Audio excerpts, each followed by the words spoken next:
गुण ही आपस में बरत रहे हैं तो हमारा इसमें कोई योगदान तो है नहीं, पर हम मान करके बैठ जाते हैं मैं कर रहा हूं। इसलिए मैं कर्म के बंधनों का कारण बन जाती है। अहंकार आने से, मैंपन आने से कर्म बांधते हैं, क्योंकि फिर आप उसके कर्म के कर्ता बन रहे हैं तो फिर भोक्ता भी बनेंगे ना। आप यदि कर्म को कह रहे हैं मैं कर रहा हूं तो उसका परिणाम भी फिर आप ही को मिलेगा ना। जो आत्म भाव में स्थित हो गया है, जिसने अपने ज्ञान के द्वारा कर्म को नष्ट कर दिया है। कर्म नष्ट करना किसको कहते हैं? कहीं ना कहीं कोई ना कोई इच्छा ला ही लेते हैं। चलो ठीक है, मैंने इस इंसान का भला किया तो मुझे ये पुण्य मिल जाएगा। और जब तक प्रारब्ध है तब तक शरीर रहेगा, और जब तक शरीर रहेगा तब तक कर्म तो करना पड़ेगा, चाहे हंस के करो या रो के करो। इसलिए अच्छे कपड़े पहनना, अच्छे इन द सेंस गंदे मैले कपड़े पहन करके बैठे रहना वो भी ठीक नहीं है। यदि आपके पास सब कुछ है तो अभाव में क्यों? अच्छे से रहिए। भगवान का दिया हुआ शरीर है, इस शरीर निर्वाह के संबंधित जितने भी उपयोगी वस्तुएं हैं लीजिए, पर डिटैचमेंट के साथ। सर्व वेदांत सिद्धांत गोचरम तम गोचरम गोविंदम परमानंदम सद्गुरुं प्रणतोस्म्यहम् वसुदेवसुतं देवं कंसचाणूरमर्दनं देवकी परमानंदं कृष्णं वंदे जगद्गुरुं, कृष्णं वंदे जगद्गुरुं। प्रणाम आप सभी को, नमस्ते, जय श्री कृष्ण। स्वागत है आप सभी का सनातन कनेक्ट में। और हमारी जो चर्चा चल रही थी वह है कर्म, अकर्म और विकर्म को लेकर के। बंधुओं, कर्म कहते किसको हैं? जो हम कर रहे हैं सब कर्म ही है, प्रकृति जन्य कर्म है, क्योंकि हमारा शरीर सत्व रज तम ये प्रकृति के इन गुणों से ही चल रहा है। गुण ही आपस में बरत रहे हैं तो हमारा इसमें कोई योगदान तो है नहीं, पर हम मान करके बैठ जाते हैं मैं कर रहा हूं। इसलिए मैं कर्म के बंधनों का कारण बन जाती है। अहंकार आने से, मैंपन आने से कर्म बांधते हैं, क्योंकि फिर आप उसके कर्म के कर्ता बन रहे हैं तो फिर भोक्ता भी बनेंगे ना। आप यदि कर्म को कह रहे हैं मैं कर रहा हूं तो उसका परिणाम भी फिर आप ही को मिलेगा ना। और जब आपकी कर्मों में कोई आसक्ति ही ना हो तब आप इन कर्मों से छूट जाते हैं। भगवान 6 श्लोकों में, आगामी जो हम जिन पे चर्चा करने वाले हैं आज, वो 6 श्लोक हैं। इन 6 श्लोकों में अकर्म के विषय में भगवान बताने वाले अकर्म है क्या। कर्मों के विवेचन को यहाँ पे समझना अति अनिवार्य है। हम श्लोक संख्या 19 से शुरू करते हैं। आज के इन 6 श्लोकों में जानेंगे कि कर्म है क्या, अकर्म किसको कहते हैं, उसका विवेचन इन श्लोकों में है। यस्य सर्वे समारंभाः काम संकल्प वर्जिताः ज्ञानाग्नि दग्ध कर्माणं तमाहुः पंडितं बुधाः। इस श्लोक में भगवान बता रहे पंडित किसको कहते हैं। पंडित कौन है?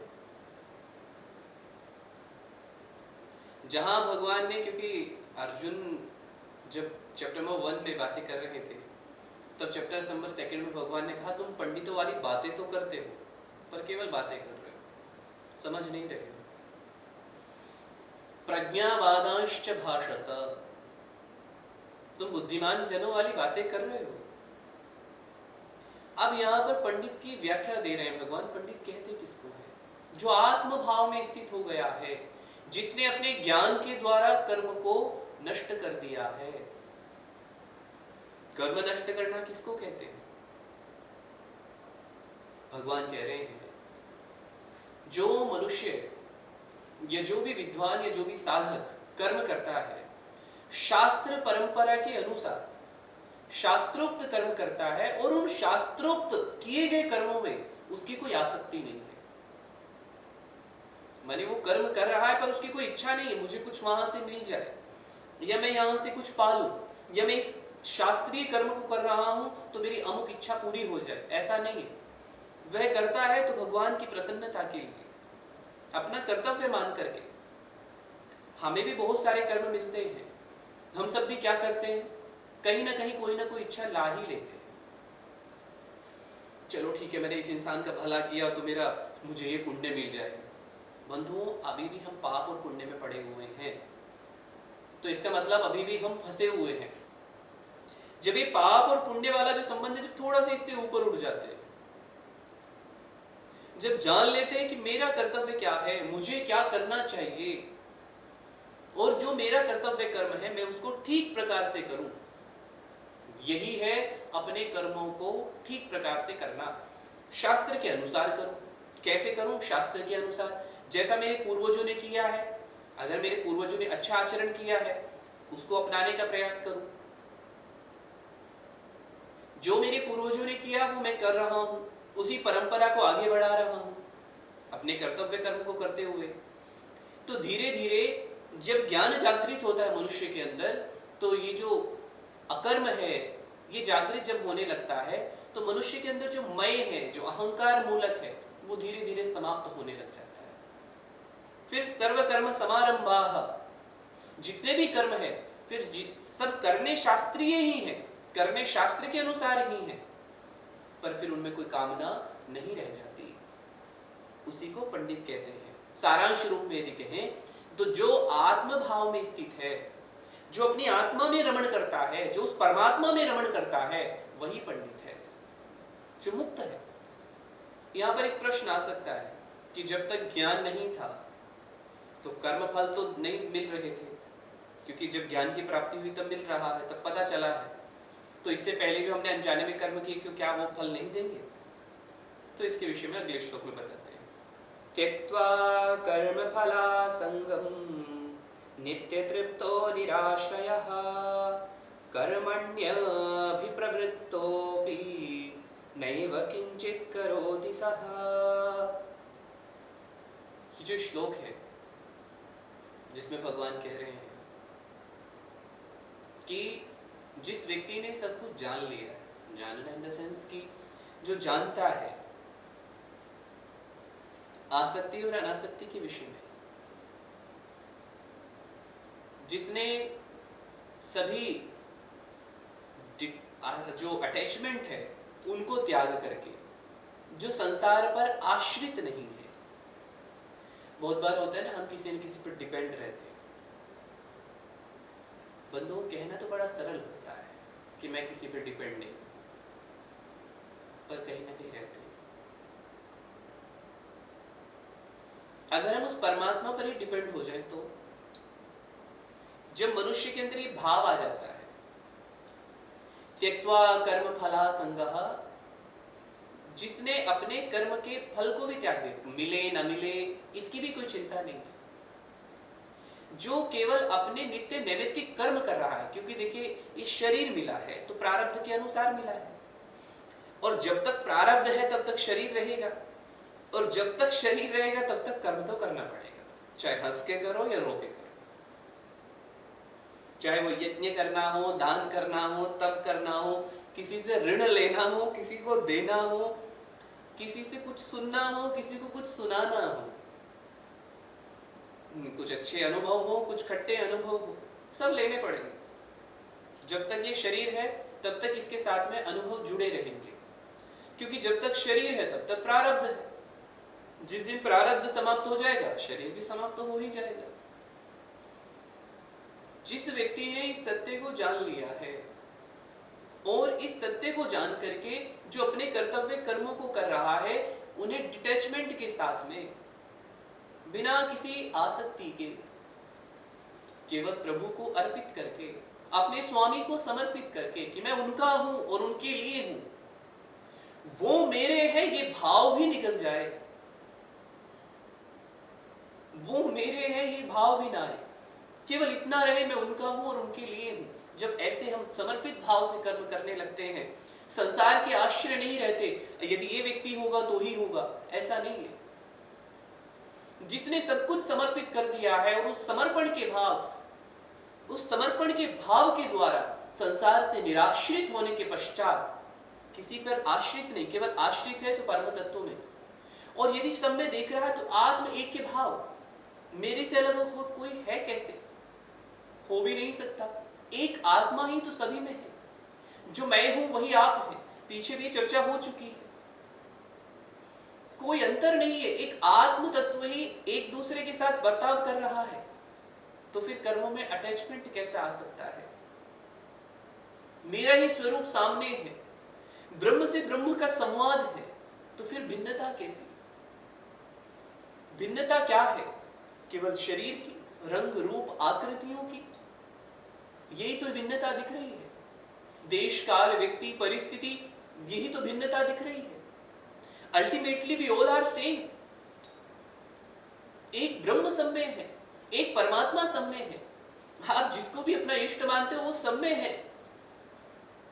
तो बर्ताव किससे हो रहा है? किसी अलग से थोड़ी ना हो रहा है। तो फिर अटैचमेंट भी नहीं होगा। अटैचमेंट होगा तो फिर एक ही जगह होगा, जिसके हैं वहां पर। तो जब ऐसे कर्मों को करते हैं तो यही कर्म मुक्त कर देते हैं। और जब आत्मा ही माने जब आत्मिक के भाव आ जाता है, जब बर्ताव उन्हीं के साथ में हो रहा है, तो व्यक्ति कर्मों में बंधता नहीं है। फिर यही कर्म उसके मुक्ति का साधन बन जाते हैं। फिर भगवान कह रहे नैव किंचित करोति सः, फिर वो कर तो रहा है सब कुछ, पर वो कुछ भी नहीं कर रहा है।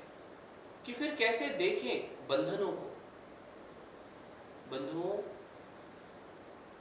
डिटैचमेंट और आत्म ऐक्य, ये ही हमें कर्म बंधनों से मुक्त करता है। सारांश यही है इस श्लोक का। इससे आगे भगवान अगले श्लोक में बताते हैं किस प्रकार से शरीर संबंधी कर्मों से पाप का अभाव दिखता है, वो जानेंगे अगले श्लोक में। निराशीर्यत चित्तात्मा त्यक्त सर्व परिग्रह शारीरं केवलं कर्म कुर्वन्नाप्नोति किल्बिषम्। इस श्लोक में भगवान कहते हैं जिसने जो यत चित्तात्मा, जो अपने आत्मा में रमण करने वाला हो गया है, जिसने भोग सामग्रियों को त्याग दिया है, जो निराशी संयत चित्त सभी प्रकार के संग्रह का त्याग करके केवल शरीर निर्वाह के लिए कर्म करता है, उसे पाप नहीं लगता। इस श्लोक में भगवान कह रहे हैं चाहे कोई विरक्ति हो या गृहस्थी, सन्यासी हो या फिर गृहस्थ आश्रम में जीने वाला कोई व्यक्ति, जब हम अपने सब कर्म उनको अर्पित कर देते हैं, जैसे कि पिछले श्लोक में कहा कि जब हमने सब कर्म उनको समर्पित कर दिए हैं, संयत चित्त है, हमारा मन पवित्र हो चुका है, चित्त में एक शांति आ चुकी है, माइंड कंट्रोल है, कर्म कर रहे हैं तो शरीर के लिए, शरीर संबंधी कर्म जो हो रहे हैं केवल शरीर के लिए नहीं, अपितु जो कर्म कर रहे हैं शरीर निर्वाह के लिए, कि ये शरीर मिला है तो वस्त्र पहनना हमारी आवश्यकता है तो पहन रहे हैं। शरीर माध्यम खलु धर्म साधनम, ये बात तो आयुर्वेद भी कहता है कि शरीर धर्म की साधना के लिए मिला हुआ है। एक बंद गाड़ी की तरह नहीं तो पड़ा रहेगा। तो इसलिए जो शरीर है इसको ठीक रखना भी अनिवार्य है। इसलिए अच्छे कपड़े पहनना, अच्छे इन द सेंस गंदे मैले कपड़े पहन करके बैठे रहना वो भी ठीक नहीं है। यदि आपके पास सब कुछ है तो अभाव में क्यों? अच्छे से रहिए। भगवान का दिया हुआ शरीर है, इस शरीर निर्वाह के संबंधित जितने भी उपयोगी वस्तुएं हैं लीजिए, पर डिटैचमेंट के साथ, आसक्ति से नहीं। नहीं मैं तो इसी ब्रांड का पहनूंगा, जब तक वो ब्रांड नहीं मिलेगा तब तक नहीं। ये ब्रांड बहुत अच्छा है, वो ब्रांड बहुत अच्छा है, कंपेयर करना, फिर उसके अनुसार कोई चीज अगर हमें मिल रही है, हमारे शरीर के लिए पर्याप्त है, उससे हमारा काम चल रहा है, तो अनावश्यक खर्च क्यों फिर? बंधुओं, यदि हम मितव्ययी नहीं होंगे तो यही लक्ष्मी जो आज आपको उन्नति के शिखर की ओर लेके जा रही है, यही अवनति में ले आती है। विचार करके देखिए, मुझे जिस चीज की आवश्यकता है, अगर मुझे स्लीपर पहनने हैं तो अपने कंफर्ट के अनुसार देखिए कौन से पहनने हैं। आपका सामर्थ्य है उतने का लेने का तो ले लीजिए ना, सामर्थ्य नहीं है तो फिर वो देखिए जो कंफर्ट आ रहा है। कहते हैं ना सस्ता और टिकाऊ, तेते पैर पसारिए जेते लंबी सोर, एक कहावत है। पैर उतने फैलाने चाहिए जितनी लंबी चादर हो। तो जितना अपने बजट में बैठ रही है चीजें उतना लीजिए। शरीर निर्वाह के लिए आवश्यक वस्त्र भी चाहिए, वस्त्र पहनिए। भोजन भी चाहिए तो भोजन भी करिए। इनमें लेकिन अटैचमेंट नहीं होना चाहिए। ये मिला हुआ शरीर है धर्म की साधना के लिए।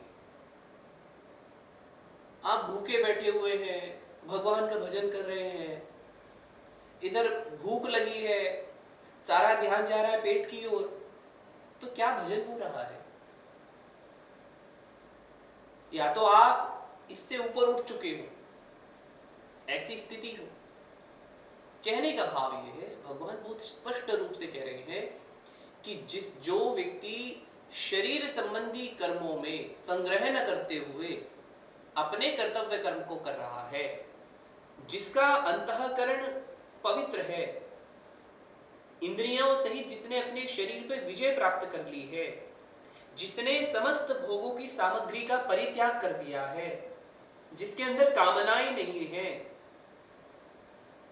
जिसका मन विवेक वैराग्य माने शम दम तितिक्षा उपरति श्रद्धा और समाधान, ये षट संपत्ति और मुमुक्षा इन अंतःकरण चतुष्टय से संपन्न है, ऐसा जो यति है, सभी प्रकार के कर्म का त्याग करके केवल शरीर संचालन हेतु जो आवश्यक है, जिससे शरीर का निर्वाह हो जाए, किसी प्रकार से शरीर का निर्वाह चलता रहे, उतना ही संग्रह करके, अधिक नहीं, किंतु आशा उसकी भी ना करे, आशा ये भी ना रहे कि वो भी मिल जाए। इस भाव से जो रहता है वह सभी कर्मों को करते हुए भी कुछ नहीं कर रहा होता, उसे कोई पाप नहीं लगता। तो ये जिज्ञासा मन में आ सकती है कि एक तरफ सबको त्याग की बात हो रही, तो जिज्ञासा में ये बात तो आ ही सकती है कि भोजन की भी इच्छा तो करनी पड़ेगी ना। तो इसका समाधान अगले श्लोक में, यदृच्छा लाभ संतुष्टो द्वंद्वातीतो विमत्सरः समः सिद्धावसिद्धौ च कृत्वापि न निबध्यते। भगवान कहते हैं यदृच्छा लाभ संतुष्टो द्वंद्वातीतो विमत्सरः, जो मिल रहा है, जो समय पर उपलब्ध हो रहा है हमारे प्रारब्ध के अनुसार, और कर्म तो हम अभी भी कर ही रहे हैं ना, पर इच्छा नहीं है। इच्छा का अर्थ ये नहीं है कि आप भोजन मत करिए, ये तो नैमित्तिक कर्म है, करने पड़ेंगे। जो मिला हुआ कर्तव्य कर्म है उससे तो नहीं भागा जाएगा ना।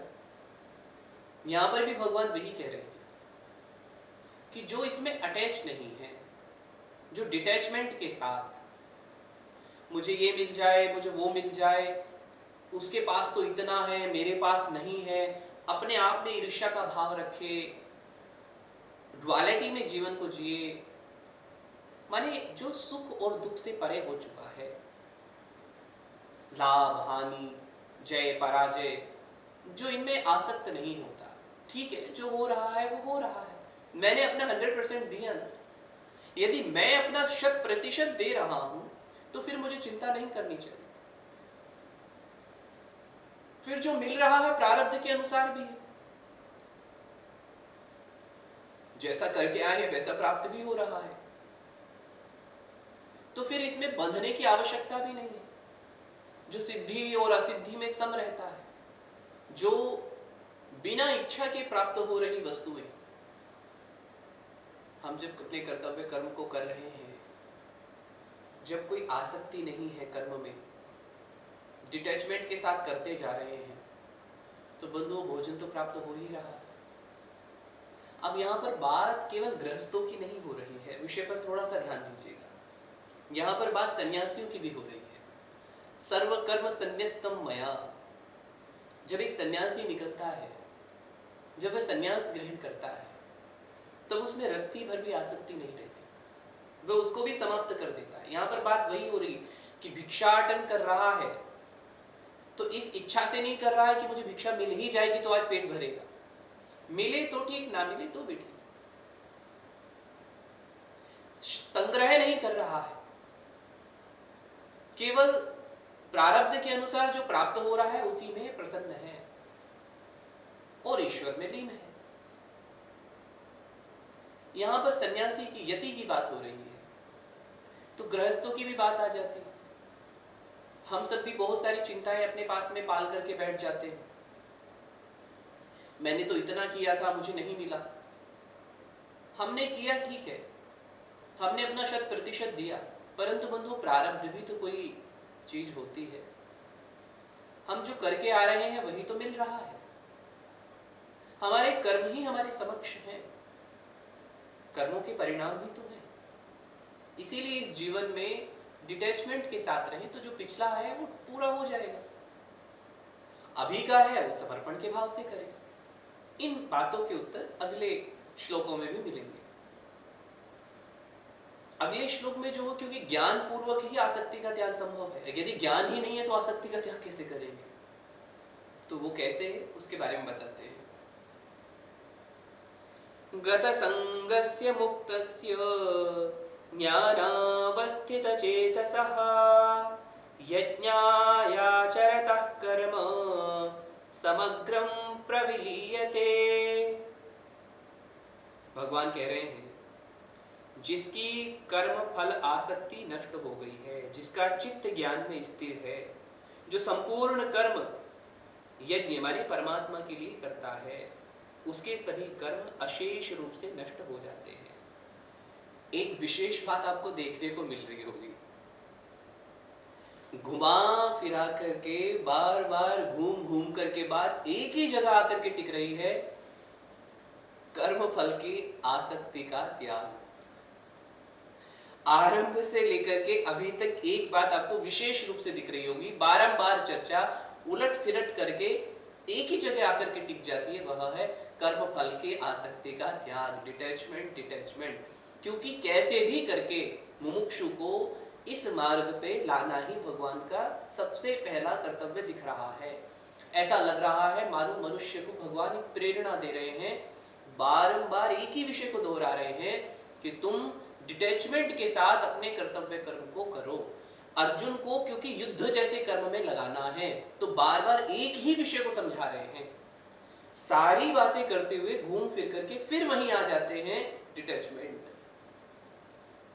परमात्मा को अर्पित करके अपने कर्तव्य कर्म को करना, इस पर हम बहुत गंभीर चर्चा पहले भी कर चुके हैं और अभी भी हो रही है।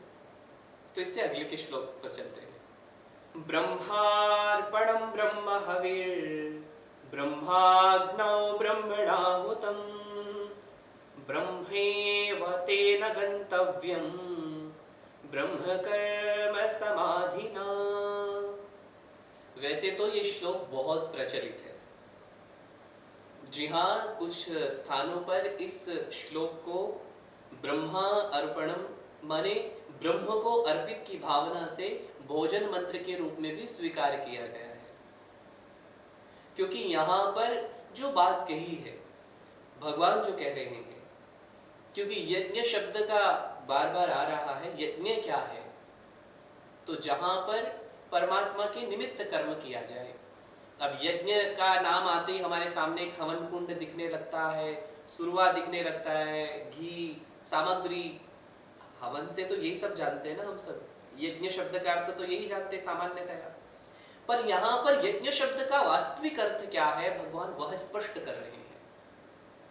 ब्रह्मार्पणम, जब हम ब्रह्म के निमित्त कर्म कर रहे हैं, मैं जो भी कर रहा हूं वो ब्रह्म को समर्पित है। कैसे समर्पित है, उसी भाव को स्पष्ट करते हुए भगवान कह रहे हैं अर्जुन से कि शुरवा इत्यादि अर्पण पात्र ब्रह्म है, हवि भी ब्रह्म है, अग्नि ब्रह्म है, आहुति ब्रह्म है। इस प्रकार जिसकी कर्म में ही समाधि माने ब्रह्म बुद्धि है, वह भी ब्रह्म ही है। इस प्रकार यज्ञ करता ब्रह्ममय होने से उसका फल भी ब्रह्म ही होता है। इस पर बड़े बड़े आचार्य, बड़े बड़े विद्वानों के भाष्य टीकाएं, तथापि उन सभी आचार्यों को नमन करते हुए इस श्लोक की व्याख्या आज की परिधि में करने की एक अलग सी बात है जो आपके समक्ष रख रहा हूं। हम सब स्तुतिजन जानते ही हैं, भोजन मंत्र के रूप में से प्रयोग करते हैं, तथापि हमें यहाँ अर्थ भाव भी दिखता है। आचार्यों की टीकाएं उनके उस वर्तमान परिप्रेक्ष्य की हैं, तो उसके अनुसार वर्तमान में उसी मंत्र को भोजन के समय क्यों बोलते हैं, ये विचारणीय है। जहां श्री भगवान कह रहे हैं चैप्टर नंबर 15 में, अहम वैश्वानरो भूत्वा, कि संपूर्ण अन्न को पचाने की बात चैप्टर नंबर 15 के श्लोक नंबर 14 में कर रहे हैं। अतः इसी जठराग्नि को ब्रह्म समझकर अर्पण करने वाले हाथ रूपी ब्रह्म से मुख रूपी ब्रह्म में, भोज्य पदार्थ रूपी ब्रह्म का आहुति रूपी ब्रह्म में अर्पण करना रूपी ब्रह्म ही है। जिस मुमुक्षु की कर्म निष्ठा ब्रह्म स्वरूप है, वह मुमुक्षु की गति माने ब्रह्माकार वृत्ति के कारण वह स्वयं ब्रह्ममय होकर ब्रह्म को ही प्राप्त होता है। मुमुक्षु साधक का यही यज्ञ है, इससे भिन्न नहीं। कारण कि सुनना, चिंतन करना, मनन करना, अत्यंत निमग्न होने से भिक्षा आदि भी बाधा बन जाती है। तथापि यदि भिक्षा आदि की उपेक्षा कर देगा और शरीर शांत हो गया, स्थिति प्राप्त हुई नहीं, तो शेष प्रारब्ध भोगने के लिए फिर से पुनर्जन्म लेना पड़ेगा। तो पुनः क्या स्थिति होगी पता नहीं। अतः कर्म भी ब्रह्म है ऐसा समझकर ब्राह्मी भाव का कि मैं ब्रह्म हूं का अभ्यास करें, क्योंकि यह मंत्र ब्रह्म कर्म समाधिना कहकर यज्ञकर्ता और ब्रह्म की एकता का प्रतिपादन करता है। बंधुओं, एक पुस्तक है जिसका नाम है द ऋभु गीता। महर्षि रमण ऋषि जो हैं उनके आश्रम से प्रकाशित वह पुस्तक है। उसमें बहुत सुंदर श्लोक है जिसमें ब्रह्म की व्याख्या की गई है।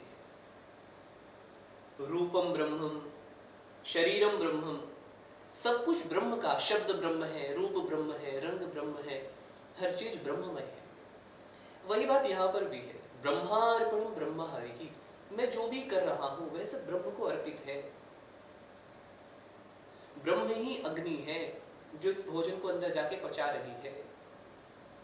मैं ये भोजन जब ग्रहण कर रहा हूं, मेरे शरीर में जा रहा है, वही पच रहा है, उसको पचाने वाला भी ब्रह्म ही है, क्योंकि भगवान कह रहे हैं मैं ही इस सबके भोजन को पचा रहा हूं जठराग्नि के रूप में। चैप्टर नंबर 15 के श्लोक नंबर 14 में कह रहे हैं अहम वैश्वानरो भूत्वा।